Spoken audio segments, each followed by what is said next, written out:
Express में आपका स्वागत है। 2024 में लोकसभा चुनाव होना है, उसके बाद फिर विधानसभा चुनाव और 2026 में कोसी स्नातक एमएलसी का चुनाव। हमारे साथ मौजूद हैं कोसी स्नातक के पूर्व एमएलसी प्रत्याशी डॉक्टर नीतीश कुमार यादव, जो युवा राजद के राष्ट्रीय प्रवक्ता हैं। हम इनके साथ बातचीत करेंगे कि कोसी स्नातक के जो एमएलसी साहब हैं, अब तक बने तो उन्होंने क्या क्या किया, और फिर से 2026 में चुनाव होना है, एमएलसी का 2026 में चुनाव होना है, इनकी क्या तैयारी है? क्या 2026 में वो ये नीतीश जी उनको पछाड़ पाएंगे? नीतीश जी, आपका स्वागत है। धन्यवाद आपका। देखिए, आपने जो प्रश्न किया है कि वो क्या क्या कर रहे हैं, तो हम तो पूरे क्षेत्र में घूमते रहते हैं, सब जगह जाके देखते रहते हैं, तो हमको तो यही दिखता है कि सिर्फ क्षेत्र में इनका फंड का कमीशनबाजी दिखता है कि जो ये फंड क्षेत्र में बांटते हैं, पूरे भारत में रिकॉर्ड इन्होंने तोड़ दिया है। 35% कमीशन का खेला होता है। कई लोगों ने हमसे कहा कि सर 2 लाख का लिखता है तो 70,000 पहले ले लेता है, अच्छा, तब 2 लाख का रोड लिखता है। तो हम लोग तो देख रहे हैं बहुत नज़दीक से कि जो कोसी स्नातक की जनता ने तो इनको नकार ही दिया था। जो हम लोगों का नियम है कि 50+1 वोट से विजयी घोषित होता है, तो अभी जो माननीय विधान पार्षद को जीत का घोषित किया गया अधिकतम वोट के आधार पे, उनको तो जनता ने नकार दिया। उनको तो जितना वोट आना चाहिए एमएलसी बनने के लिए उतना वोट भी नहीं आया उनको। वो तो वोट समाप्त हो गया। 1 2 3 जितना भी प्रेफरेंशियल वोट था सब वोट खत्म हो गया और इनको वोट पूरा ही नहीं।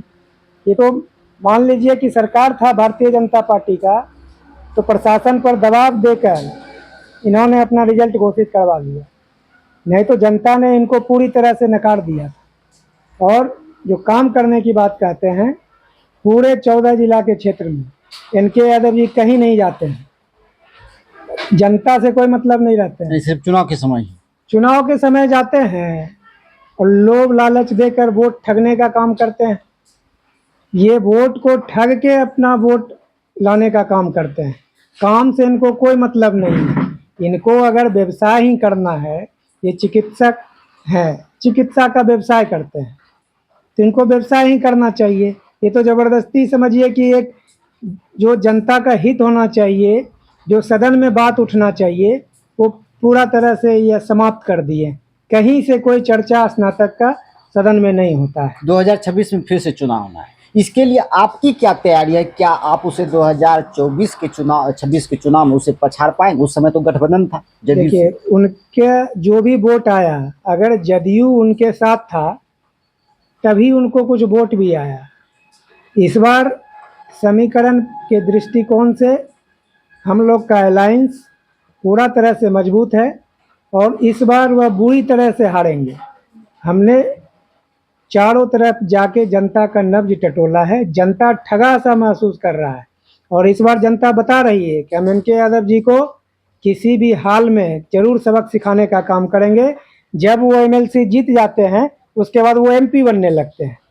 एमपी तो बन नहीं पाएंगे, एमएलसी भी उनका चला जाएगा। ऐसी तो भी ये चर्चा हो रही कहावत है कि चौबे दूबे चला चौबे बन, चौबे गए छब्बे बनने और दूबे बन के लौटे।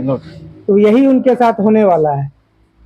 तो आजकल सुनने में आया कि भागलपुर में जोरों से पार्टी साटी चल रही है बीजेपी कार्यकर्ताओं के साथ। क्या ऐसा लगता है कि लोकसभा चुनाव लड़ने की तैयारी में हुआ है? तैयारी उनका कुछ नहीं होता है।